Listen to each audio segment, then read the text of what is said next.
আল্লাহ পাক ১,৫০০ বছর আগে ১,৫০০ বছর আগে আমাদের সাথে চুক্তি করেছেন, আমাদের সাথে চুক্তি করেছেন এইভাবে, এই কথা বলে, শুনতেছেন কথা, এই কথা বলে চুক্তি করেছেন আমাদের জান মালের বিনিময়ে আল্লাহ পাক আপনাকে আমাকে জান্নাতের ব্যবস্থা করে দিবেন। সুবহানাল্লাহ।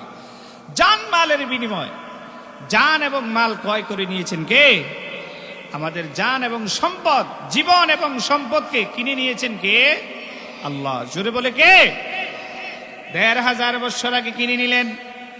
বিনিময় হলো মুসলমানদের সবচেয়ে আকাঙ্ক্ষিত, মুমিনদের সবচেয়ে আকাঙ্ক্ষিত জায়গা, প্রত্যাশিত জায়গার নাম হচ্ছে বেহেশত, জান্নাত। আল্লাহ পাক ৮টা জান্নাত বানালেন, ৮টা বেহেশত আপনার জন্য আমার জন্য সুসজ্জিত করে রেখেছেন, যার বিনিময়ে আমাদের জীবন এবং সম্পদকে ১,৫০০ বছর আগে কিনে নিয়েছেন। সুবহানাল্লাহ। আরো জোরে বলি সুবহানাল্লাহ। এখন আপনাকে যদি বলা হয়, এবং আপনাকে যদি বলা হয় যে দিন কায়েমের জন্য জীবন দিতে হবে, ওই কথা সেটাই, ওই যে আমাদের জানমাল কিনে নিয়েছেন, কোন বিনিময়? জান্নাতের বিনিময়। এখন দিন ইসলাম কায়েম করতে গিয়ে যদি আপনাকে শহীদ হতে হয়, দেওয়া লাগবে না? লাগবে কিনা বলেন? যুদ্ধ চলমান রাখতে গিয়া, ইসলামকে বিজয়ী করতে গিয়া, ইসলামের সুশীতল ছায়া আসার জন্যে আপনাকে যদি আপনার কষ্টার্জিত সমস্ত পয়সা যদি দেওয়াও লাগে, আল্লাহ পাক বলতেছেন সেটা দিতে হবে।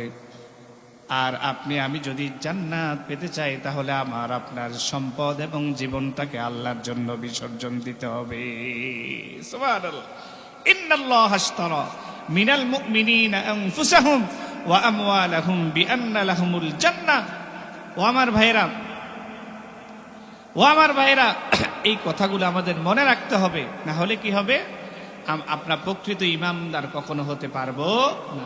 যেই কথাটা বলছিলাম যে আমরা যারা এখানে এসেছি, বসেছি, আমাদের কারো লস হয় নাই মহিউদ্দিন, আমাদের কারো লস হয় নাই, কারো লস হয় নাই, বরং আমরা লাভবান হয়েছি, গেইনার হয়েছি। এই জন্যে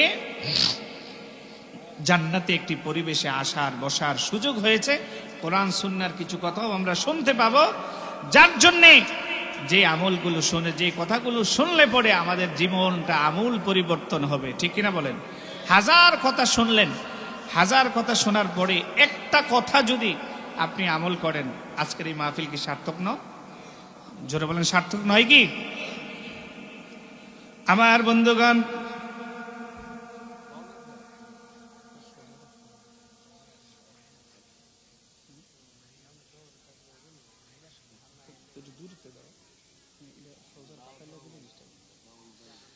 আমার বন্ধুগণ, যেই কথাটা বলছিলাম,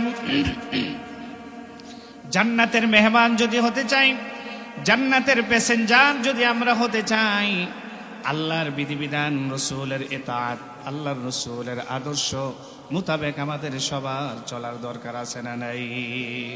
আমরা দেখতে পাচ্ছি আলহামদুলিল্লাহ, হাঁটি হাঁটি পাপা করে আমাদের প্যান্ডেল পুরে যাচ্ছে, পুরে যাবে ইনশাআল্লাহ। কোরআন থেকে কথা শোনাবো, হাদিস শরীফ থেকে কথা শোনাবো, চুম্বকের মতো, মধুর মতো যারা কোরআন সুন্নাহর কথা শুনতে চায়, নবী প্রেমিক যারা, আল্লাহওয়ালা যারা, আল্লাহ এবং আল্লাহর রসুলের খাঁটি আশিক যারা, তারা কখনো ঘরে বসে থাকতে পারে? পারে না, পারবে না। কারণ আসতেই হবে। এটা আমার আকর্ষণ নয়, সম্পূর্ণ কোরআনের মুজিজা। সুবহানাল্লাহ। আমার বন্ধুগণ, আমরা যারা এখানে এসেছি, আল্লাহ পাক তার রহমতের ফেরেশতাগুলো দ্বারা আসমান এবং জমিন পর্যন্ত আল্লাহ পাক এই জায়গাটা বেষ্টন করে দিয়েছেন, আল্লাহ পাক আস্তর করে রেখেছেন, কিন্তু আমরা আমাদের চর্মচক্ষু দিয়ে সেটা দেখতে পাই না। এই জিনিসটা, এই দৃশ্যটা আল্লাহ পাক আপনাকে আমাকে দেখার ক্ষমতা দেন নাই, কিন্তু রহমতের ফেরেশতারা তারা মানব প্রাচীরের মতো দেয়াল করে মানব প্রাচীরের মতো তারা দাঁড়িয়ে আছে। কখন কোন মানুষটা সেখানে ঢুকে, এখানে ঢুকে ঢুকে তার মনের আশা আকাঙ্ক্ষা কি সেটা সাথে সাথে আল্লাহর কাছে পৌঁছে দেয়। আপনি কেন এখানে এসছেন? আপনি কি কোরআন সুন্নাহর কথাগুলো শুনতে এসছেন, নাকি দুনিয়াবি কোনো পার্থিব কোনো আশা আকাঙ্ক্ষা লালন করে ধারণ করে এখানে এসছেন? সেই দৃশ্যটা সবার আগে জানেন কে? এই জন্যে আল্লাহর হাবিব মুহাম্মদ সাল্লাল্লাহু আলাইহি ওয়াসাল্লাম ১৫০০ বছর আগে আমাদেরকে সেটা বলে গেছেন, ইন্নামাল আমালু বিন্নিয়াত। বান্দার প্রতিটা কাজকর্মেও তার নিয়তের উপর, এরাদার উপর, তামান্নার উপর আল্লাহ পাক সেটা যাজা দেন, সেটা পুরস্কার দেন। আপনি মনে মনে যা এরাদা করবেন সেটার ফসল মালিক দিয়ে দিবেন। সুবহানাল্লাহ। আপনি যদি খানে কাবার মতো জায়গায় গিয়ে যদি চিন্তা করেন, আমি আল্লাহর ঘরে আসছি, মানুষ আমাকে হাজী সাহেব বলবে, হজ করনেওয়ালা মানুষ বলবে, সেজন্য আপনি হজ করতে গেলেন, এমন চিন্তা চেতনা যদি আপনার মনে থাকে, আপনার নিয়ত অনুযায়ী আল্লাহ পাক ফল দিবে। নাউজুবিল্লাহ বলবেন না? আল্লাহর ঘরে যখন আপনি দুনিয়াবি উদ্দেশ্য হাসিলের জন্য যখন যাবেন, উদ্দেশ্য যদি এমন হয় আমাকে হাজী সাহেব বলবে, আলহাজ বলবে, তাহলে কি হবে? আল্লাহ আপনার অন্তরের মানে নিয়ত অনুযায়ী, তামান্না অনুযায়ী, এরাদা অনুযায়ী সেটার পুরস্কার দিবেন। নাউজুবিল্লাহ। আমাদের চিন্তা কি দুনিয়াবি হওয়া উচিত নাকি আল্লাহর সন্তুষ্টি হওয়া উচিত? এই জন্যে আল্লাহর রাসূল সাল্লাল্লাহু আলাইহি সাল্লাম আমাদেরকে বলেছেন, ও দুনিয়ার মানুষেরা, তোমার নিয়তটা সহি করো। নিয়তটা যদি পরিশুদ্ধ হয়, নিয়তটা যদি সুন্দর হয়, ভালো হয়, তাহলে আল্লাহ পাক তোমার প্রতিটা কাজকর্মের বিনিময়ে 10 গুণ সওয়াব বাড়িয়ে দিবে। সুবহানাল্লাহ। আমার ভাইরা, যেই কথাটা বললাম, সময় কম, অনেকগুলা সাবজেক্ট আমাকে দেওয়া হয়েছে। 1 নম্বরে বলা হয়েছে পর্দার কথা, 2 নম্বরে বলা হয়েছে হালাল হারামের কথা, 3 নম্বরে বলা হয়েছে সুদ ঘুষের কথা। অর্থাৎ 5টা বিষয় আমাকে দেওয়া হয়েছে। অল্প সময়ে সবগুলো বিষয়ে টাচ করব। জোরে বলে সবাই বলি ইনশাআল্লাহ।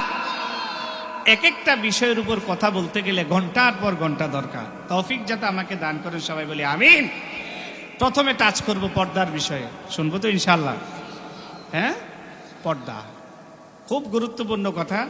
হারুন সাহেব আমাকে একটা সুযোগ পাইয়া 5টা বিষয় ধরাই দিচ্ছে, বলছে এগুলোর উপর আপনাকে আলোচনা করতে হবে। আমি বলছি দোয়া করেন ইনশাআল্লাহ, কোরআন এবং সুন্নাহ থেকে দলিল ভিত্তিক, অথেন্টিক, নির্ভর একবারে তথ্য সহ চেষ্টা করব, রেফারেন্স সহ আপনাদের সামনে এই কথাগুলো তুলে ধরতে। শুনবো তো ইনশাআল্লাহ? যারা এখনো বাহিরে দাঁড়িয়ে আছি, আস্তে আস্তে মেহফিলের প্যান্ডেলে বেশি প্রবেশ করুন ইনশাআল্লাহ। ইনশাআল্লাহ আশা করছি আজকের এই মাহফিলটা সাফল্যমণ্ডিত হবে, হবে না ইনশাআল্লাহ? প্রিয় ভাইরা, তো প্রথমত যেই কথাটা, আল্লাহ পাক আমাদেরকে ইমানদার, বিশেষ করে মুহাম্মদ সাল্লাল্লাহু আলাইহি সাল্লামের উম্মত হওয়ার সুযোগ করে দিয়েছেন, সেজন্য খুশি না বেজার? জোরে বলেন খুশি হওয়া লাগবেই। কারণ আমরা এমন একজন নবীর উম্মত হয়েছি, যেই নবী শুধু উম্মতের মর্যাদার কথা শুনে জলিলুল কদর পয়গম্বর পর্যন্ত সেই নবীর উম্মত হওয়ার ইরাদা করেছে। সুবহানাল্লাহ।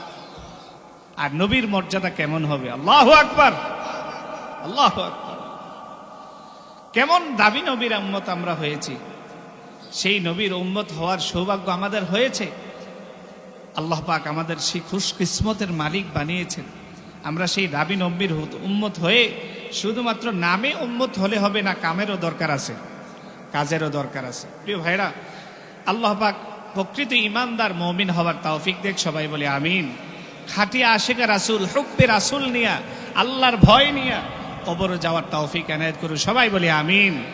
প্রথমত প্রশ্ন রাখতে চাই, মূল আলোচনায় তো চলে যাচ্ছি, খুব মনোযোগ দিয়ে কথাগুলো শুনি। প্রথমত কথা হলো, প্রিয় ভাইরা, আল্লাহ পাক আমাদেরকে ইমানদার হওয়ার সুযোগ করে দিয়েছেন, সেজন্য খুশি না বেজার? বিশেষ করে আমরা কালেমা পড়েছি লা ইলাহা ইল্লাল্লাহু মুহাম্মাদুর, সবাই পড়ে মুহাম্মাদুর রাসূলুল্লাহ, সবাই পড়ি সাল্লাল্লাহু। আমরা খুব ভালোভাবে কথাগুলো শোনার চেষ্টা করি, বোঝার চেষ্টা করি, তাহলে আপনারও বুঝতে সুবিধা হবে। আল্লাহ আমাদেরকে পৈতৃকভাবে নয়, অর্থাৎ ফিতরত অনুযায়ী বংশ পরম্পরায় মুসলমানের ঘরে জন্মগ্রহণ করার সুযোগ করে দিয়েছেন। খুশি না বেজার? আল্লাহ তো ইচ্ছা করলে আপনাকে বেদিনের ঘরেও বানাতে পারতেন না? বেদিনের ঘরেও তো ঢুকাতে পারতেন। ইহুদির ঘরে, নাসারার ঘরে, বেঈমানের ঘরে, মুশরিকের ঘরে আপনার পয়দা কি হইলে কি অবাক হওয়ার কিছু ছিল? তো সেই জায়গা না করে আল্লাহর পছন্দের ধর্ম, ইন্নাদ-দীনা ইনদাল্লাহিল ইসলাম, আল্লাহর পছন্দের ধর্ম যে ইসলাম, ইসলামের সুশীতল ছায়ায় আসার বসার বিশেষ করে প্রবেশ করার সুযোগটা করে দিয়েছে কে? আমার বন্ধুগণ, আল্লাহ পাক কুরআনুল কারীমের সূরা আলে ইমরানে আমাদেরকে কি চমৎকার ভাবে বলেছেন, ওয়ামান ইয়াবতাগি গায়রাল ইসলামি দীনান ফালাই ইউকবালা মিনহু ওয়া হুয়া ফিল আখিরাতি মিনাল খাসিরিন। চিৎকার দিয়ে বলি আল্লাহু আকবার। আমার বন্ধুগণ, আল্লাহর পছন্দের ধর্মের নাম হচ্ছে ইসলাম। ইসলামটা এমন একটা ধর্মের নাম, Islam is the complete code of life. যারা ইসলামটা পরিপূর্ণভাবে পালন করে মানবে, এটা আমাদের জন্য পরিপূর্ণ জীবন ব্যবস্থা করে দিয়েছেন কে? এই ধর্মটা আল্লাহর পছন্দের। সেই জন্যে আল্লাহ পাক সুস্পষ্টভাবে আমাদেরকে জানিয়ে দিলেন, ইসলাম ছাড়া, ইসলাম ধর্মের বাইরে গিয়া কেউ যদি অন্য কোনো ধর্মাবলম্বী অন্য কোনো ধর্ম গ্রহণ করে, শুনতেছেন, ইসলামের বাইরে গিয়া ইসলামকে ইগনোর করে, ইসলাম ধর্মটাকে আপনি এক পাশে রেখে বৃদ্ধাঙ্গুলি দেখাইয়া আপনি যদি আরেকটা ধর্মে দীক্ষিত হয়ে যান, আল্লাহ পাক বলতেছেন ফালাই ইউকবালা মিনহু, কশিন কালেও আমার কাছে সেই ধর্মটা গ্রহণ হবে না। কে বলতেছেন? জোরে বলেন। শুধু গ্রহণ তো হবেই না, আল্লাহ বলতেছেন ওয়া হুয়া ফিল আখিরাতি মিনাল খাসিরিন, ওয়া হুয়া ফিল আখিরাতি মিনাল খাসিরিন। অবশ্যই অবশ্যই যারা ইসলামের বাহিরে ধর্মে দীক্ষিত হয়ে আছেন, অবশ্যই তারা কি ক্ষতিগ্রস্ত, একেবারে ক্ষতিগ্রস্তদের কাতারে তাদের নাম। নাউজুবিল্লাহ বলবেন না? তো প্রিয় ভাইরা, এই দলিলটা এই জন্য দিলাম যে আল্লাহর পছন্দের ধর্মের নাম কি? ইসলাম। এর বাহিরে যত ধর্ম আছে সবটাই কি? বাতিল। আল্লাহ বলছেন অপছন্দ, এগুলো আমার কাছে অ্যাকসেপ্ট গ্রহণযোগ্য হবে। আল্লাহ বলতেছেন, এটা আমার কথা নয়। আমি সাম্প্রদায়িক উস্কানির বক্তব্য দিচ্ছি না, বুঝার জন্য বলছি। কথাটা কার? আমার বন্ধুগণ, যেই কথাটা বলছিলাম, আল্লাহ পাক ইসলাম ধর্মের দীক্ষিত হওয়ার সুযোগ করে দিলেন। সুযোগ করে দেওয়ার পরে আল্লাহ পাক মুহাম্মদ সাল্লাল্লাহু আলাইহি ওয়াসাল্লামের মাধ্যমে কিছু বিধিবিধান আমাদের জন্য উপহার দিলেন। এর মধ্যে প্রথম উপহার, প্রথম নিয়ম বিধিবিধানটার নাম হচ্ছে নামাজ, রোজা, হজ, যাকাত। প্রথমে আমরা কালেমা পড়লাম, তারপরে বাকি 4টা ফরজ করে দিয়েছেন কে? আপনি যদি কালেমা না পড়তেন, আপনি যদি মুসলমান না হতেন, আপনি যদি তাওহীদি কালিমা তেলাওয়াতের পাশাপাশি বিশ্বাস না করতেন, সে অনুযায়ী আপনি যদি না মানতেন, তাহলে বাকি 4টার কোনো প্রয়োজন ছিল? কিন্তু এই প্রথম একটা কালেমা বললেন, লা ইলাহা ইল্লাল্লাহু মুহাম্মাদুর রাসূলুল্লাহ। সবাই পড়েন সাল্লাল্লাহু। কালেমা পড়ার কারণে আল্লাহ পাক বাকি 4টা জিনিস আমাদের জন্য ওয়াজিব করে দিলেন। এই বাকি 4টা জিনিস আমাদের জন্য ফরজ বানায়া দিলেন। এর বাহিরেও কিছু ফরজ আছে, ফান্ডামেন্টাল, ভালো করে শুনেন। নামাজ পড়া যেমন ফরজ, হজ করা যেমন ফরজ, মাহে রমজানুল মুবারকের রোজা রাখাটা যেমন ফরজ, শুনতেছেন, তেমনি ভাবে পর্দা করাটাও আমাদের ফরজ করে দিয়েছেন কে? এখন আপনি নামাজ পড়েন, রোজা রাখেন, হজ করেন, যাকাতও দিচ্ছেন, কিন্তু আপনি আপনার ছেলে বা আপনার ছেলে মেয়ে অথবা আপনার পরিবারকে পর্দার ভিতরে রাখছেন না, তাহলে আপনি কি করতেছেন? কবিরা গুনাহ করতেছেন। নাউজুবিল্লাহ বলবেন না? ও আমার ভাইরা, গভীর মনোযোগ। নামাজ পড়া যেমন ফরজ আল্লাহ বানাইলেন, হজ করাটাকে যেমন গুরুত্ব দিলেন, যাকাত দেওয়াটা যেমন ফরজ বানায় দিলেন, তেমনি ভাবে আল্লাহ পাক ইমানদার মুমিন মুমিনাদের জন্য পর্দা করাটাও সেইভাবে ফরজ করে দিয়েছেন। সুবহানাল্লাহ। যেমন সূরা আহজাবের ভিতরে আল্লাহ পাক কি চমৎকার ভাবে বলেছেন, ওয়াকরনা ফি বুয়ুতিকুন্না ওয়ালা তাবাররাজনা تبرج الجاهلية الأولى وأقمنا الصلاة وآتينا الزكاة وأطعنا الله ورسوله চিৎকার দিয়ে বলা যাবে কি আল্লাহু আকবার। আমার ভাইরা, পর্দার বিধানটা কত কঠিন, কত কঠিন বিধান একটি আল্লাহর কাছে, আল্লাহর পক্ষ থেকে মুহাম্মদ সাল্লাল্লাহু আলাইহি ওয়াসাল্লামের মাধ্যমে উম্মতি মুহাম্মদের জন্য কত গুরুত্বপূর্ণ একটি বিধানের নাম হচ্ছে পর্দা। শুনতেছেন? এই পর্দা শুধু নারীদের জন্য ফরজ নয়, পুরুষের জন্য যেমন ফরজ পর্দা করা, তেমনি ভাবে মহিলাদের জন্য সেম ভাবে পর্দা করার ফরজ করে দিয়েছেন কে? আমার ভাইয়েরা, গভীর মনোযোগ। এই যে বিধানটা আল্লাহর কাছে কতটা গুরুত্বপূর্ণ এবং কতটা ইম্পর্টেন্ট সেটা বোঝাবার জন্য আল্লাহ পাক ১৫০০ বছর আগে কোরআনুল কারীমে এই আয়াত প্রমাণ করে কাদেরকে মেনশন করা হয়েছে। তাফসীর ইবনে কাসির, তাফসীর রুহুল বায়ান, তাফসীর কুরতুবী সহ সবগুলা গ্রন্থের ভিতরে তাফসীর গ্রন্থে এই কথাটি এসছে। আল্লাহ পাক বলতেছেন ওয়াকরনা ফি বুয়ুতিকুন্না ওয়ালা তাবাররাজনা তাবাররুজাল জাহিলিয়াতিল উলা। গভীর মনোযোগ দিয়ে কথাগুলো শুনেন। এই আয়াতের ভিতরে আল্লাহ পাক সর্বপ্রথম রহমতের নবী, মায়ার নবী, ওনার প্রিয়তমা সকল স্ত্রীদেরকে মেনশন করে বলতেছেন। আমার নবীর স্ত্রীদেরকে, রহমতের নবীর স্ত্রীদেরকে মেনশন করে এই আয়াত নাজিল হয়েছে। সুবহানাল্লাহ পড়েন মিয়া। প্রথম নসিহা আল্লাহ পাক প্রথম নসিহাটাই করলেন আপনার নবী, আমার নবীর, রহমতের নবীর স্ত্রীদেরকে মেনশন করে বলছেন, হে নবী পত্নীগণ, হে নবীর স্ত্রীরা, ও নবীর আহলিয়ারা, ভালো করে শোনো। নবীর উপর আয়াতে নাজিল হওয়া মানে হলো নবীর স্ত্রীদেরকে মেনশন করে বলা হলো এই কথা, হে নবী পত্নীগণ, তোমরা তোমাদের ঘরের মধ্যে প্রবেশ করো, ঘরের ভিতরে থাকো। কে বলতেছেন? ওয়াকরনা ফি বুয়ুতিকুন্না, ও নবী পত্নীগণ, তোমরা তোমাদের আহাল সহ, বিশেষ করে তোমরা তোমাদের ঘরের ভিতরে অবস্থান করো, ঘরে থাকো। ফি বুয়ুতিকুন্না ওয়ালা তাবাররাজনা তাবাররুজাল জাহিলিয়াতিল উলা। কি সুন্দর কথা! প্রথমে নসিহত করলেন তোমরা ঘরের ভিতরে থাকো, ঘরের বাহিরে যেও না, ঘরের বাহিরে যাওয়ার মতো দৃষ্টতা তোমরা দেখাইও না।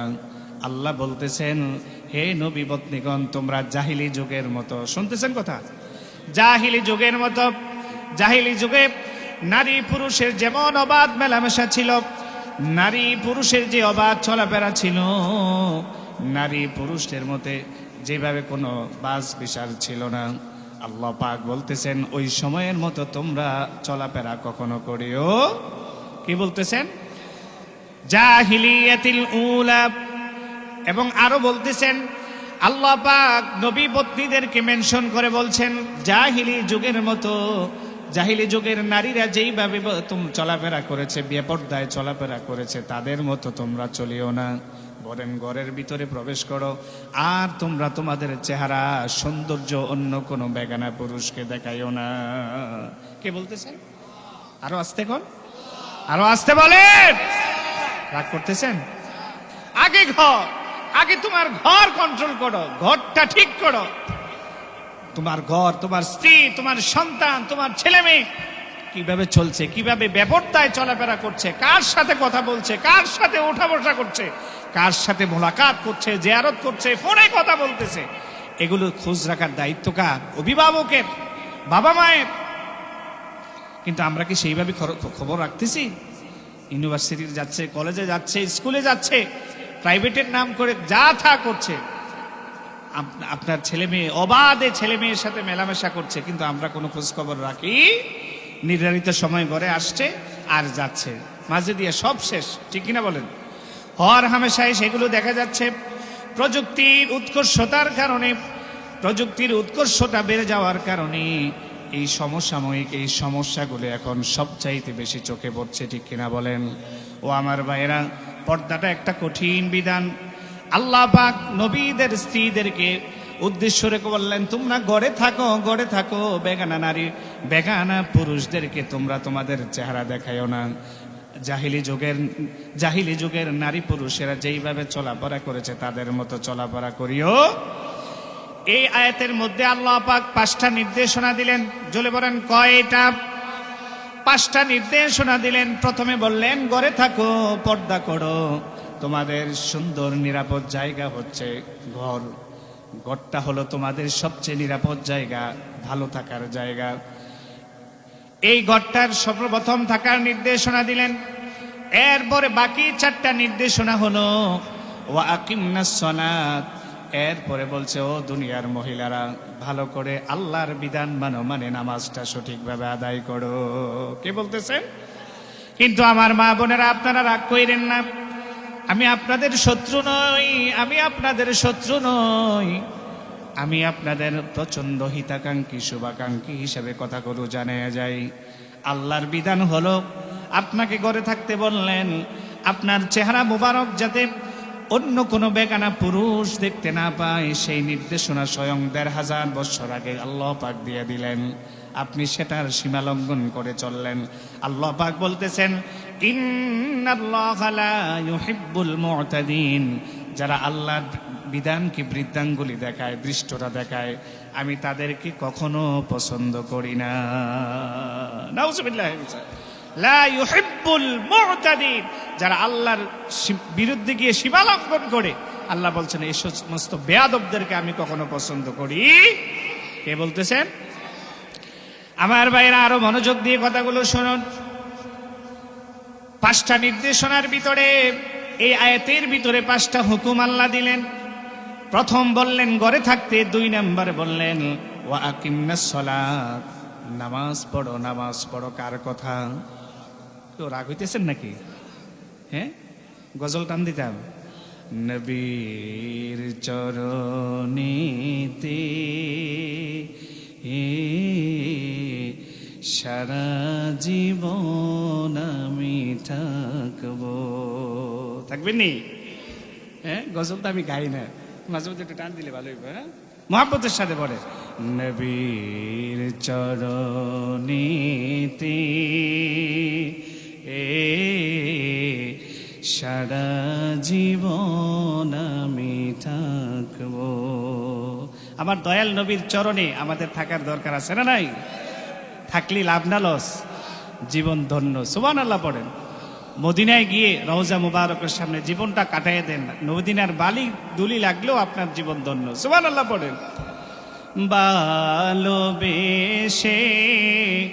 নবীজিকে, ভালোবেসে নবীজিকে হৃদয় মাঝে ভরে রাখবো। ও নবীর চরণেতে সারা জীবন আমি থাকবো। আল্লাহ যেন কবুল করে, কোন আমিন। থাকার দরকার আছে না নাই? দুরুদ সালামে মিলাদ কিয়ামে, দরুদ সালামে মিলাদ কিয়ামে, প্রাণ ভরে খুশি করব। ও নবীর চরণেতে সারা জীবন আমি থাকব।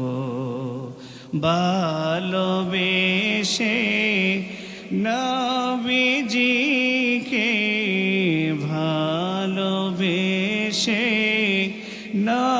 নবীজিকে হৃদয় মাঝে ভরে রাখব। ও নবীর চরণেতে সারা জীবন আমি থাকব। চিল্লাই বলি মারহাবা।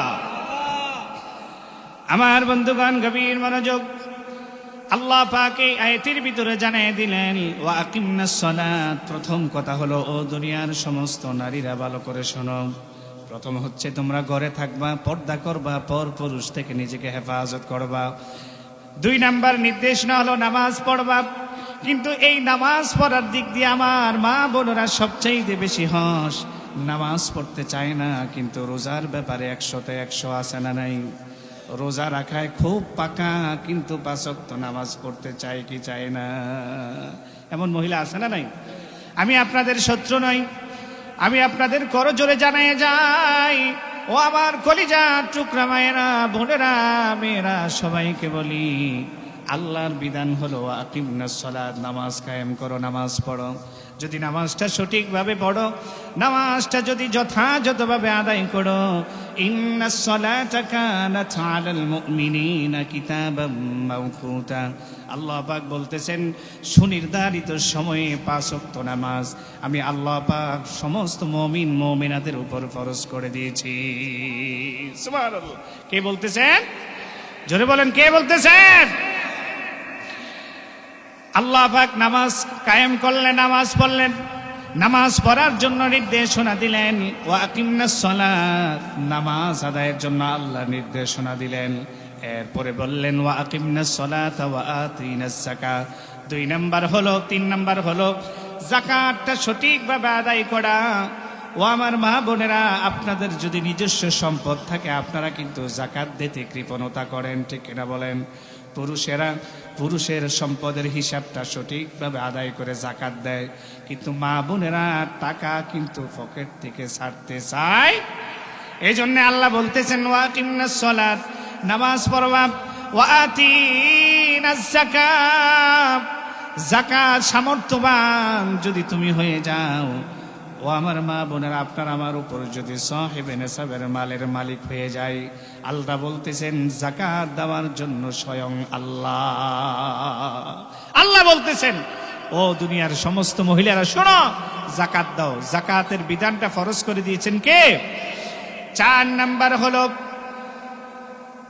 ওয়া আতিনাস যাকাতা ওয়া আতি'নাল্লাহ। 4 নাম্বার হলো আল্লাহর গোলামিটা সঠিকভাবে করার জন্য স্বয়ং মালিক বলেছেন ওয়া আতি'নাল্লাহ ওয়া রাসূলাহু। 5 নাম্বার হলো আল্লাহ এবং আল্লাহর রাসূলের ইত্তেবা, আল্লাহ এবং আল্লাহর রাসূলের আদর্শ, নবীজির গোলামি, বিশেষ করে আনি আবুদুল্লাহ, আল্লাহর গোলামিটা সঠিকভাবে করার নির্দেশনা দিলেন কে? তাহলে 5টা জিনিস আয়াতের মধ্যে পেলাম। প্রথম কথা, ঘরে পর্দা করতে হবে। কি করতে হবে? পর্দা করতে হবে। 2 নাম্বার হলো নামাজ কায়েম করতে হবে, যাকাত দিতে হবে। 4 নাম্বার হলো আল্লাহর গোলামি করতে হবে। 5 নাম্বার হলো রাসূল সাল্লাল্লাহু আলাইহি ওয়াসাল্লামের ইত্তেবাটা সঠিকভাবে করার নির্দেশনা দিলেন কে? কষ্ট হচ্ছে আপনাদের? ফ্যান্ডেল পুরো যাবে ইনশাআল্লাহ, আপনারা টেনশন করেন না। আমরা দেখতে পাচ্ছি এই কোরআনের পাখিগুলো কেমনে যেমনে আসতে আছে। আল্লাহু আকবার। মৌমাছির মতো দলে দলে আলহামদুলিল্লাহ দেখতে পাচ্ছি প্যান্ডেল হাউসফুল হয়ে যাচ্ছে। এটা আমি হামিদের আকর্ষণ নয়, ওয়াল্লাহি ওয়াল্লাহি ওয়াল্লাহি, এটা টোটালি এই কোরআনের মুজিজা। কোন সুবহানাল্লাহ, নারে তাকবীর, নারে রিসালাত। তাহলে এই আয়াতের ভিতরে 5টা বিধান পেলাম। আল্লাহ এবং আল্লাহর রাসূলের কথা সঠিকভাবে মানতে হবে, পালন করতে হবে। এরপরে যাকাত দিতে হবে, নামাজ আদায় করতে হবে। এরপরে সর্বপ্রথম কথা ছিল গড়ের মধ্যে অবস্থান করা, ঠিক কিনা বলেন? সূরা আলে ইমরানে, সূরা নূরের ভিতরে আল্লাহ পাক আরেক জায়গায় বলছেন কুল্লিল মুমিনাতি ইয়াগদুদনা মিন আবসারিহিন্না ওয়া ইয়াহফাজনা ফুরুজাহুন্না ওয়া লা ইউবদিনা যিনাতাহুন্না। আল্লাহ পাক বলতেছেন, হে হাবিব, ও আমার বন্ধু, গোটা বিশ্বের সমস্ত মানুষকে জানাইয়া দেন, সবাইকে বলে দেন এই কথা, কুল্লিল মুমিনাতি ইয়াগুদ্দু মিন আবসারিহিম। আল্লাহ পাক বলতেছেন, ও ঈমানদারেরা, তোমরা তোমাদের চক্ষুটাকে অবনত করে রাখো। চোখের পর্দা আছে না নাই? কথা বলেন, আছে না নাই? চোখের পর্দা আছে। এরপরে আল্লাহ বলতেছেন কুল লিল মুমিনিনা ইয়াগুদ্দু মিন আবসারিহিম ওয়া ইয়াহফাজু ফুরুজাহুম। এরপরে 2 নম্বরে বলতেছেন তোমরা তোমাদের লজ্জাস্থানটাকে হেফাজত করো। কার কথা? যারা বলেন শবে বরাতের রাত্রে এই ব্যাপারে এই আয়াতে না অন্য একটা বিষয় বলছিলাম যে দুটা জিনিসকে যদি আমরা হেফাজত করতে পারি তাহলে আল্লাহ পাক বড় বড় গুনাহ থেকে হেফাজত করবেন বা বাঁচাইয়ে দিবেন। আপনারা যারা শবে বরাতের রাতে ছিলেন বলতে পারবেন যে বলছিলাম যে প্রথমত লজ্জাস্থান, দ্বিতীয়ত জবান, মনে আসেনি? হ্যাঁ, মুখটা বিশেষ করে জিহ্বাটা, এই জবানটা যদি আপনি কন্ট্রোল করতে পারেন তাহলে বড় বড় গুনাহ থেকে বাঁচিয়ে দিবে কে? লজ্জাস্থানটাকে যদি আপনি কন্ট্রোল করতে পারেন জেনার মতো জঘন্য গুনাহ থেকে বাঁচাইয়ে দিবে কে? জোরে বলেন। তাহলে এই দুটা জিনিসের মধ্যে তাহলে মুখটা খুব মোস্ট ইম্পর্টেন্ট। কিন্তু এই জায়গায় আল্লাহ পাক চোখের কথা স্পেশালি বলছেন, কুল লিল মুমিনিনা ইয়াগুদ্দু মিন আবসারিহিম।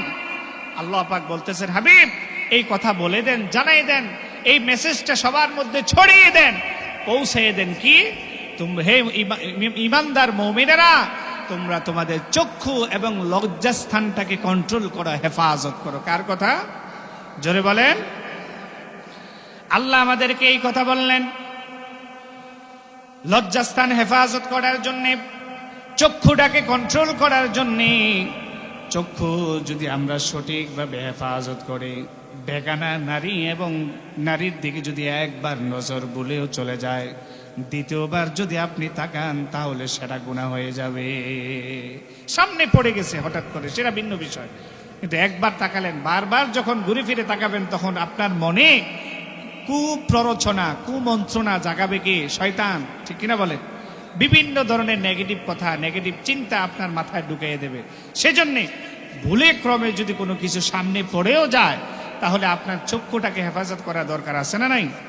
চক্ষু যদি আপনি হেফাজত করেন তাহলে আপনার এই মাথা থেকে সিদ্ধান্ত আসবে লজ্জাস্থানের বিষয়ে, ঠিক কিনা বলেন? এই জন্য চক্ষু দেখলে পরে না আপনার নেগেটিভ চিন্তা আসবে, ঠিক না? আর আপনি কোনো কিছু দেখলেন না, অন্ধ হলে কি সেটা দেখা যায়? এই জন্য আল্লাহ পাক চোখটাকে মোস্ট ইম্পর্টেন্ট মনে করেছেন যে চোখটাকে যদি আমরা কন্ট্রোল করতে পারি তাহলে বড় ধরনের গুনাহ ফাহেশা থেকে বাঁচাবেন কে? এই জন্য আল্লাহ পাক বলতেছেন, আল্লাহ পাক আমাদেরকে জানালেন ও দুনিয়ার ইমানদার মুমিনেরা, বিশ্বাসীরা শুনো, তোমরা তোমাদের লজ্জাস্থানটাকে হেফাজত করবা, চক্ষুটাকে কন্ট্রোল করো, তাহলে কি হবে? আল্লাহ পাক বলতেছেন কুল্লিল মুমিনিনা ইয়াগুদ্দু মিন আবসারিহিম ওয়া ইয়াহফাজু ফুরুজাহুম।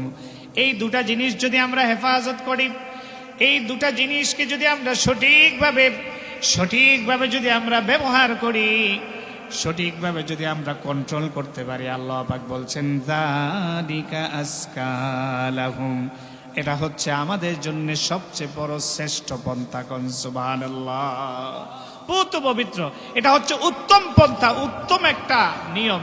আপনি যদি এই দুটা জিনিসকে হেফাজত করতে পারেন, আল্লাহ বলতেন যালিকা আজকা লাহুম, এটা আমাদের জন্য সবচেয়ে বড় পুত পবিত্র হওয়ার নাম। সুবহানাল্লাহ। এই জন্য পর্দা করা দরকার আছে না নাই? কথা বলে না, পর্দা করা দরকার আছে না নাই? অবশ্যই দরকার। এটা শুধুমাত্র মহিলারাই করবে সেটা তা কিন্তু নয়, পুরুষেরও পর্দা ঠিক সেম কথা। পুরুষেরা যেমন বেগানা নারীদের দিকে তাকানো যাবে না, চাওয়ার সুযোগ নেই, তেমনি ভাবে মহিলারাও, বিশেষ করে মহিলারা কিন্তু ঘরে থাকার জিনিস। মহিলারা কি ঘরে থাকার জিনিস? তারা যদি ঘরে থাকে তাহলে ইফতিজিন সহ অসামাজিক যত কর্মকাণ্ড আছে তাহলে কি সেটা কমবে না বাড়বে? অনেক কমে যাবে ইনশাআল্লাহ। আর পর্দার ভিতরে যদি থাকে, বিশেষ এখনকার সময়ে তো ঘরে থাকা যায়ও না, বিশেষ কারণে, প্রয়োজনে বা দৈনন্দিন জীবনে জাগতিক কারণে আপনাকে বাইর হতেই হয়। তো বাইর যেহেতু হবেন তাহলে সর্বোচ্চ পর্দা মেনটেন করা দরকার আছে না নাই? আপনি যদি বেপরদায় চলাফেরা করেন, নাউজুবিল্লাহি মিন যালিক, খুব গুরুত্বপূর্ণ কথা, আপনি যদি বেপরদায় চলাফেরা করেন, বেপরদায় যদি আপনি নিজেকে সবার সামনে প্রদর্শন করেন, তাহলে আল্লাহ রসুলের বিধান অনুযায়ী আপনার অবস্থান নিশ্চিতভাবে জাহান্নাম। কর নাউজুবিল্লাহ, আরো জোরে কর নাউজুবিল্লাহ।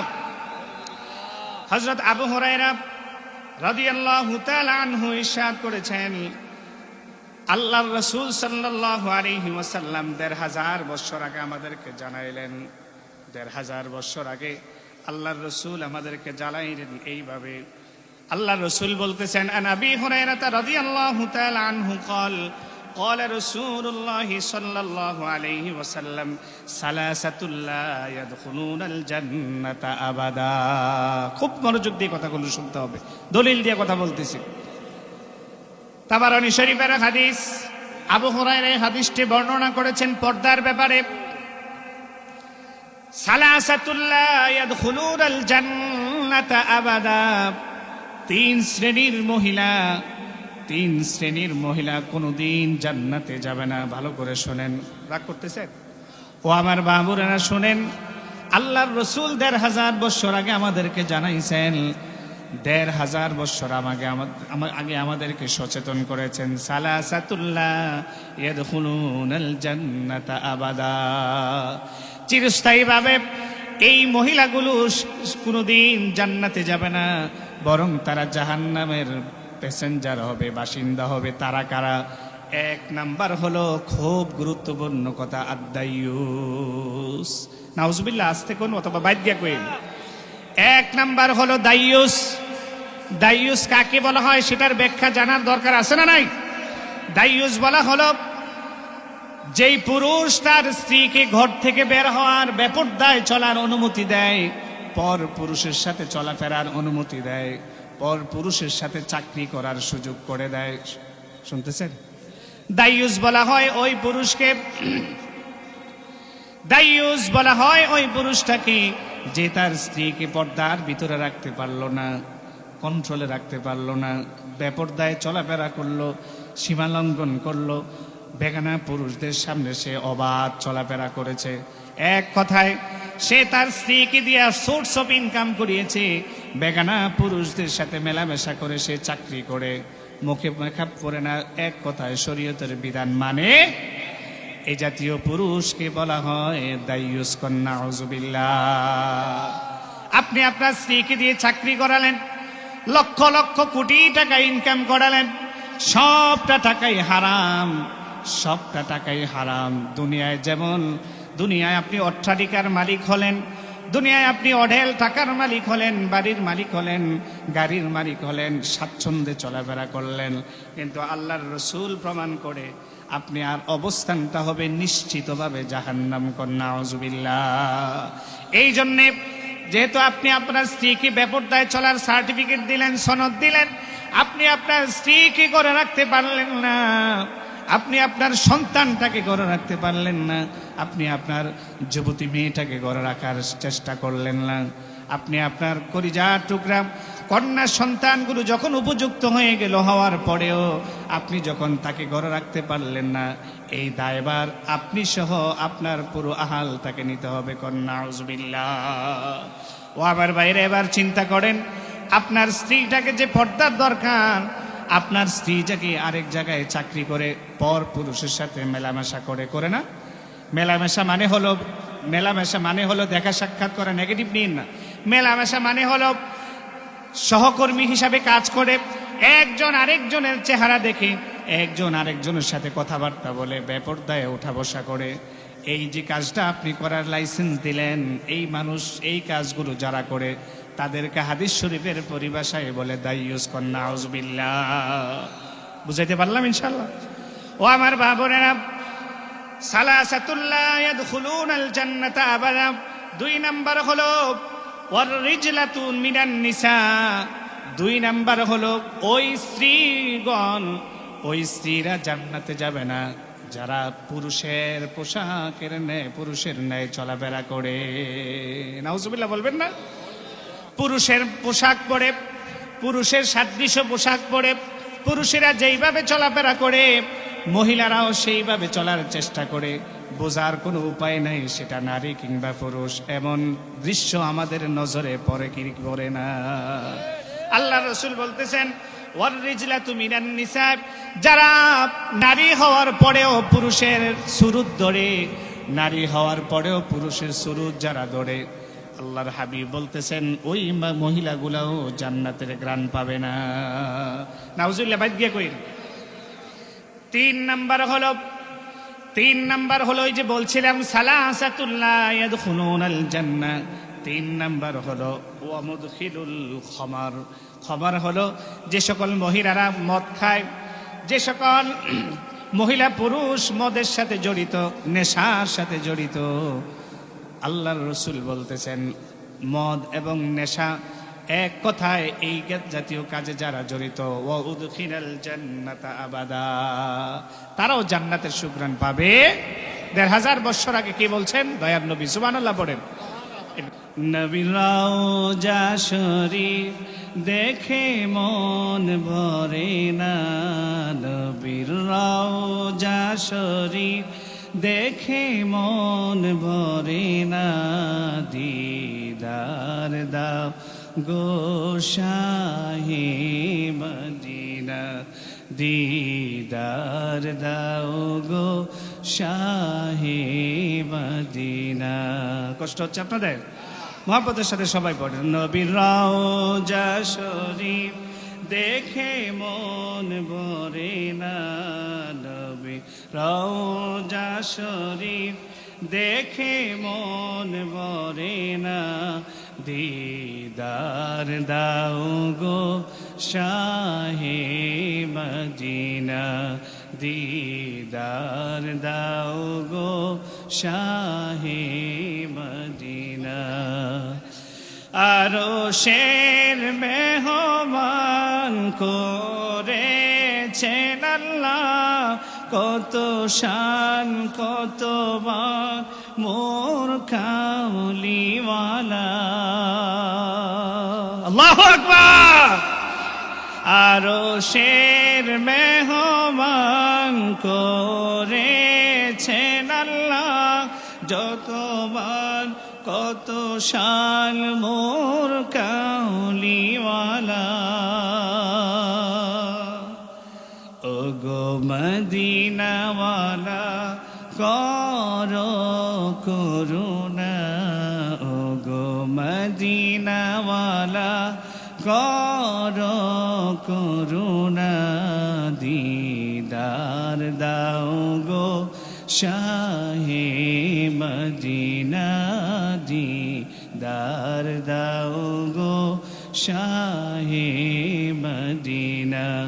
নবীর রওজা শরীফ দেখে মন ভরে না, নবীর রওজা শরীফ দেখে মন ভরে না, দিদার দাও গো শাহে মদিনা, দিদার দাও গো শাহে মদিনা। চলে বলি মারহাবা। খারাপ লাগছে? নবীজির শান, নবীজির মান, নাতে রাসূল বা নবীজির সম্মানের ব্যাপারে যত বেশি গাইবেন ততই সওয়াব দিয়া ভরপুর করে দিবে কে? আরো জোরে বলি। তাহলে পর্দার বিধানটা এ পর্যন্তই। আমরা আজকে এই মুহূর্তে হালাল হারামের ব্যাপারে কিছু কথা শুনবো সবাই বলেন শুনতে রাজি আছি তো? আচ্ছা, একটা কথা আমি বাইরেতে বলছি না, এই জন্য আমার ওয়াজ এক তালে চলে। অনেকে মনে করে গজল টজল গায় না, মজা পাই না। ধারাবাহিক আপনি যখন তাফসির শুনবেন তখন বাহিরের কথা আসার কোনো সুযোগ, ভিতরের ডি তো বলে শেষ করতে পারি না, আর বাইরে যাব কখন? তারপরে 2টা গজল গাইছি, আলহামদুলিল্লাহ বলি। এটা আমার সাবজেক্টের বাইরে গিয়া এমনিতে ভাল লাগছে গাইলাম। মারহাবা বলেন। হালাল না, এটা প্রিয় ভাইরা, আমরা আল্লাহ পাক আল্লাহর বিধান অনুযায়ী আল্লাহ আপনাকে আমাকে বানাইলেন। আল্লাহর বিধিবিধান অনুযায়ী পর্দা যেমন পালন করা ফরজ করে দিয়েছেন, তেমনি ভাবে হালালের বিষয়টাও খুব গুরুত্বপূর্ণ আমাদের জীবনে, প্রাত্যহিক জীবনে। হালাল মাশাআল্লাহ, আলহামদুলিল্লাহ, আরো 5 মিনিট বাড়ছে। জোরে বলি মারহাবা। সব তো আপনাদের দোয়ায় বা আপনাদের অনুরোধে। তা আমরা হালাল এবং হারামের ব্যাপারে কিছু কথা বলবো। আল্লাহ রাসূল সাল্লাল্লাহু আলাইহি সাল্লাম ১৫০০ বছর আগে আমাদেরকে এই বিষয়গুলো ক্লিয়ার করে গেছেন। যেমন আল হালালু বাইয়িনুন ওয়াল হারামু বাইয়িনুন, হারামটা যেমন আল্লাহ সুস্পষ্ট করে জানাইছেন এবং হারামটাও একবারে নিট এন্ড ক্লিন করে জানাই দিছে কে?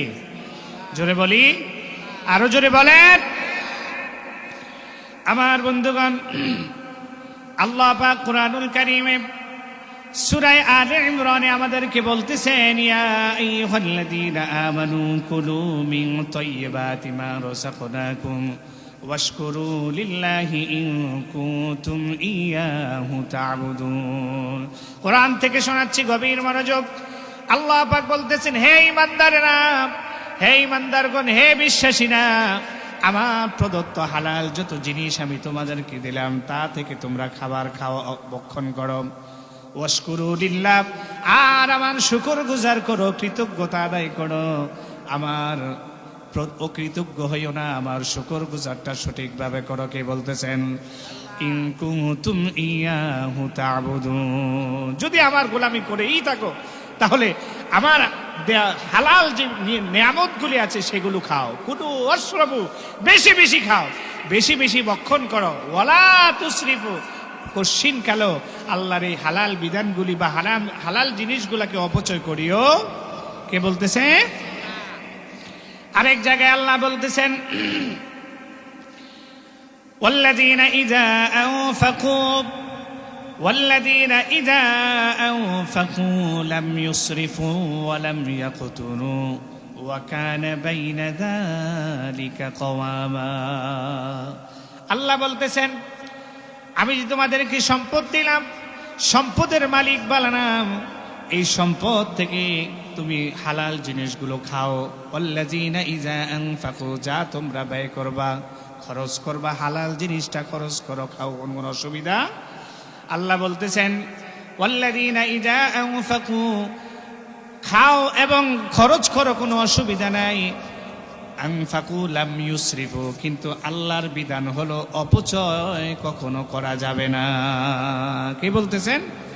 খাও বেশি করে, হালাল জিনিস তো আমি তোমাদেরকে দিছি, অগণিত নিয়ামতের মালিক তোমাদেরকে বানাইলাম, কোনো অসুবিধা নেই, খাইতে থাকো, কিন্তু অপচয় করার কোনো সুযোগ। ওয়াকানা বাইনা যালিকা কওয়ামা, এগুলো সমানভাবে সকল বিধিবিধান সমভাবে করে দিয়েছেন কে?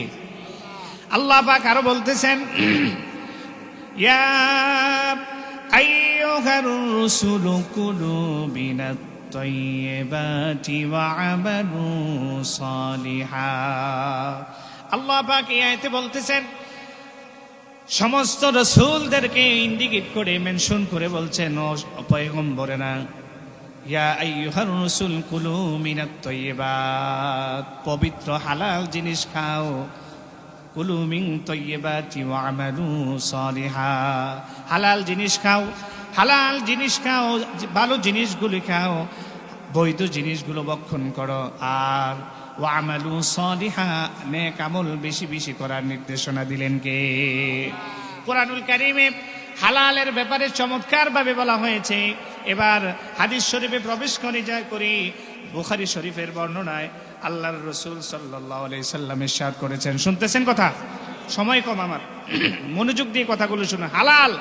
হালাল এবং হারামের ব্যাপারে কথা শোনাচ্ছি। হালাল খাওয়ার নির্দেশনা আল্লাহ দিলেন।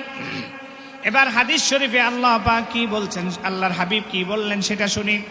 আন আবি হুরায়রা রাদিয়াল্লাহু তাআলা আনহু قال قال رسول الله صلى الله عليه وسلم إن الله طيب لا يقبل إلا طيبا। আল্লাহর রাসূল বলেন, আল্লাহ পাক হচ্ছেন পুত পবিত্র, নিশ্চয়ই মহান মালিক আমাদের আল্লাহ পুত পবিত্র। তিনি হালাল জিনিস ছাড়া, পুত পবিত্র ছাড়া কোনো কিছু গ্রহণ করেন। আপনি অবৈধ পথে ইনকাম করে, সহজভাবে বলি, আপনি অবৈধভাবে লক্ষ লক্ষ কোটি টাকা যদি ইনভেস্ট করে, আয় করে যদি আপনি আল্লাহর রাস্তায় দান করেন, আল্লাহর রাসূল বলতেছেন, লা তাকবালু সালাতান বিগাইরি তুহুরিন, পবিত্রতা ছাড়া যেমন নামাজ হয় না, অপবিত্র অবস্থায় যেমন নামাজ সঠিক হয় না, তেমনি ভাবে অপবিত্র অর্থাৎ অবৈধভাবে ইনকাম করা টাকা যদি আপনি আল্লাহ এবং আল্লাহর রাসূলের ঘরে দান করেন, বিশেষ করে আল্লাহর রাস্তায় দান করেন, সেটাও আল্লাহর কাছে কখনো গ্রহণযোগ্য হবে না। আল্লাহ রাসূল ১৫০০ বছর আগে বলছেন, অবৈধ পথে আপনি যদি সোর্স অফ ইনকাম হিউজ পরিমাণ করেন, আল্লাহর রাস্তায় সেটা দান করেন, ৪ পয়সার দাম নাই। মদিনার নবী বলেছেন ১৫০০ বছর আগে। রাগ করতেছেন? এই জন্যে আল্লাহর রসুল বলতেছেন, আল্লাহর রসুল সাল্লাল্লাহু আলাইহি ওয়াসাল্লাম বলতেছেন, আল্লাহ হচ্ছেন পুত পবিত্র, মহান আল্লাহ পুত পবিত্র। আল্লাহ পবিত্র জিনিস ছাড়া কখনো কিছু গ্রহণ করেন আপনি। এই জন্যে হালাল পন্থায়, বিশেষ করে বৈধ পথে উপার্জন যা কিছু করেছেন তার মধ্য হতে অল্প কিছু যদি আল্লাহর রাস্তায় দান করেন, সেটাকে অসংখ্য অগণিত সওয়াবের মালিক বানিয়ে দিবে কে? এই কথাটাই বলতেছিলাম। আল্লাহ পুত পবিত্র এবং হালাল জিনিসটাই আল্লাহ পাক গ্রহণ করেন, এই নির্দেশনা ইমানদারদেরকে যেমন দিয়েছেন, ওয়া ইন্নাল্লাহা আমারাল মুমিনিন, এই কথাটা ইমানদারদেরকে যেমন দিয়েছেন এবং সমস্ত পয়গম্বর নবী রাসূলদেরকে যেমনি ভাবে দিয়েছেন, সমস্ত পয়গম্বরদেরকে সেই কথাও সেম কথা বললেন। সুবহানাল্লাহ।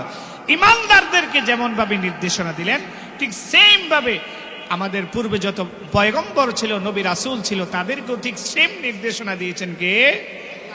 এরপরে আল্লাহ পাক বলেন, فقال يا أيها الرسل كلوا من الطيبات واعملوا صالحا।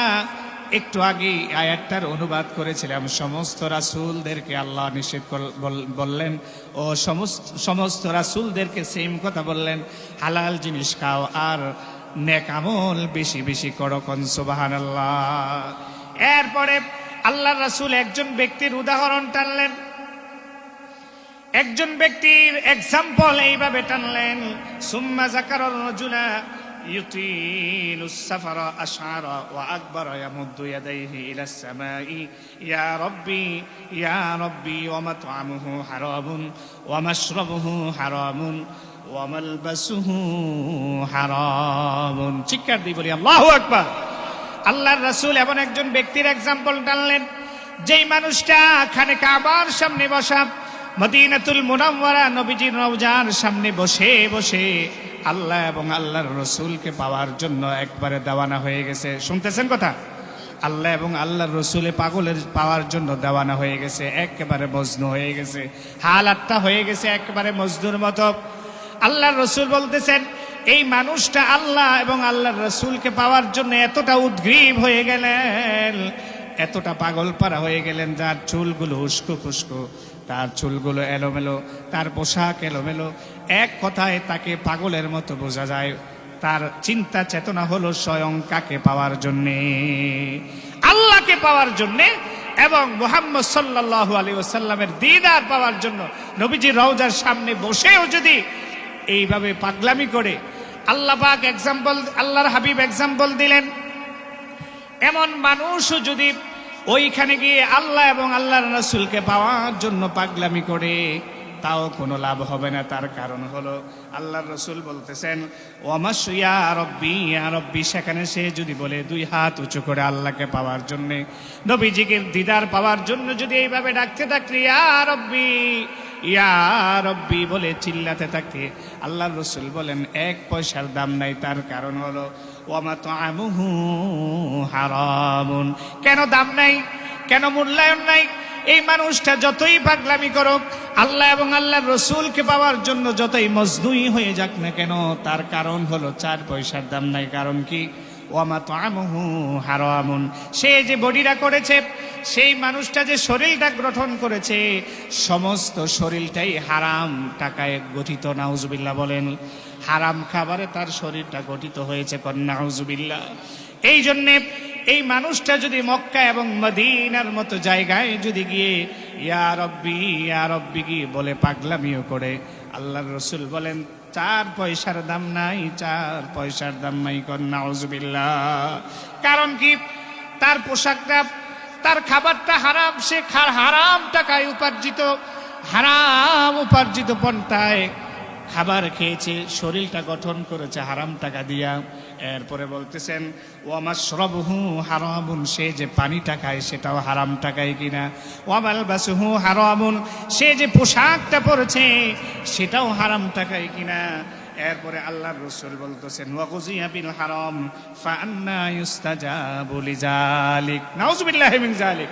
আল্লাহর রাসূল বলেন, যার খাবারটা হারাম, যার খাবারটা হারাম, যার পোশাকটা হারাম, যার পানিটা হারাম, গোটা শরীরটা যে হারাম টাকায় গঠিত হয়েছে, আল্লাহ রসুল বলেন, এমন হারাম জিনিসটা দ্বারা এই হারাম মানুষটা যদি কোনো কিছু আল্লাহর কাছে চায়, এই মানুষটার ডাকটা স্বয়ং আল্লাহ কিভাবে গ্রহণ করবে?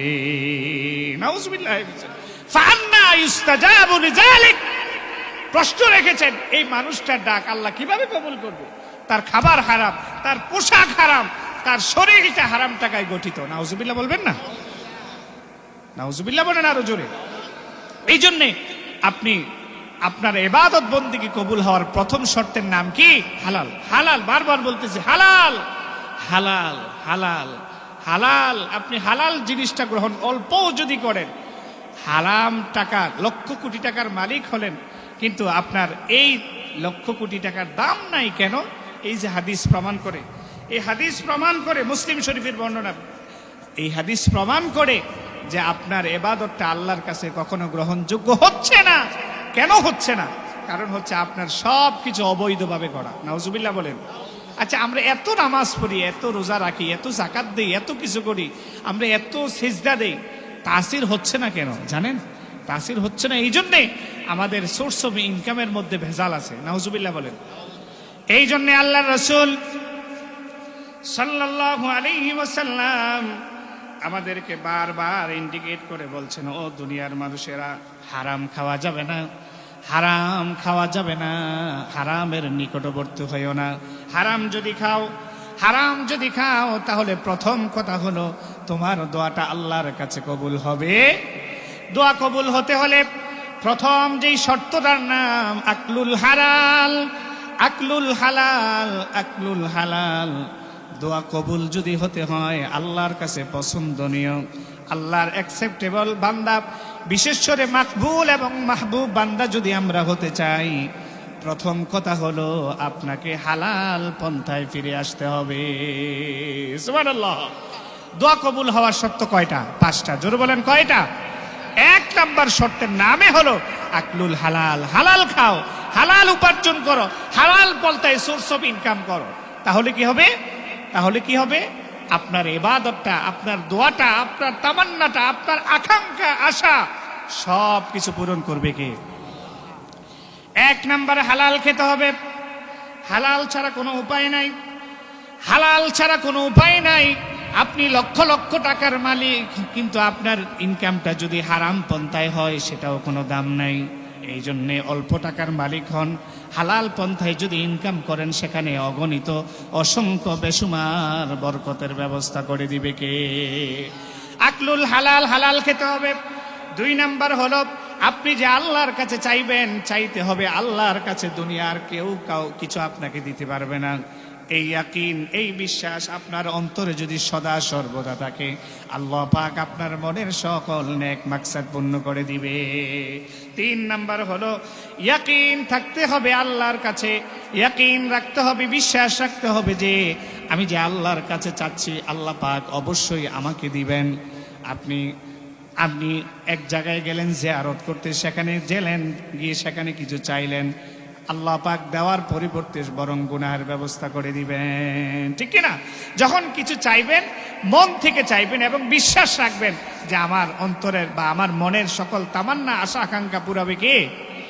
4 নাম্বার হলো দোয়ার মাধ্যমে, আমি যেটা সব সময় বলি, দোয়ার মধ্যে যদি টিকিট না থাকে, আর শাহজিমে যাওয়ার মতো যদি একটা টিকিট না থাকে, অর্থাৎ লাইসেন্স, সনদটা যদি না থাকে, আপনার দোয়াটা আল্লাহর আরশে আজিমে গিয়ে কখনো নক করবে না।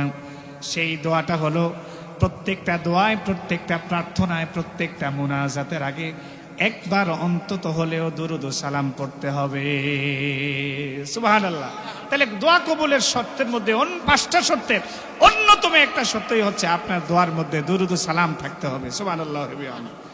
এরপরে 5ম নাম্বার হলো দোয়ার পাশাপাশি দাওয়ারও ব্যবস্থা করতে হবে। আপনার জ্বর হয়েছে, আপনি শুধু মাথায় পানি ডাললেন লাভ হবে না, এর পাশাপাশি দাওয়াও নিতে হবে, মানে আপনি মেডিসিন নিতে হবে। তাহলে 2টার সমন্বয় সুস্থ করে দিবে কে? জোরে বলেন। আপনি অসুস্থ হলেন, কিন্তু বললেন যে আল্লাহ আমারে সুস্থ করে দিবে, ঠিক আছে, ভালো কথা, অবশ্যই আল্লাহ শেফার মালিক। কিন্তু আপনি যদি এই দাওয়ার পাশাপাশি, দোয়ার পাশাপাশি যখন আপনি মেডিসিন নেবেন, তখন আল্লাহ পাক 2টার সমন্বয়ে আপনাকে কি করে দিবেন? সুস্থ করে দিবেন। কোন সুবহানাল্লাহ। এই জন্য আমার ভাইরা, আমি সবসময় বলি, আপনার ইনকামটা যদি শুদ্ধ হয়, হালাল হয়, সুন্দর হয়, নির্ভেজাল হয়, আল্লাহ পাক আপনাকে মাকবুল এবং মাহবুব বান্দাদের কাতারে শামিল করে দিবেন। এবং শুধু তাই নয়, আল্লাহ পাক দুনিয়া এবং আখিরাতে আল্লাহ পাক নাজাত দিয়া ফিদ দুনিয়া ওয়াল আখিরা, দুনিয়া এবং আখিরাতের সমস্ত নিয়ামত কল্যাণ দিয়ে ভরপুর করে দিবেন। সুবহানাল্লাহ। সেজন্য প্রিয় ভাইরা, আমার এই কথাটা বারবার বলতেছি যে হালাল খেতে হবে, হারামের কাছাকাছি যাওয়া যাবে। আল্লাহ আমাদের সকলকে হারাম পন্থা থেকে বিরত থেকে, হারাম পন্থা থেকে দূরে থেকে কোরআন সুন্নাহর আলোকে হালাল পথে থাকার তৌফিক দিক। সবাই বলি আমিন।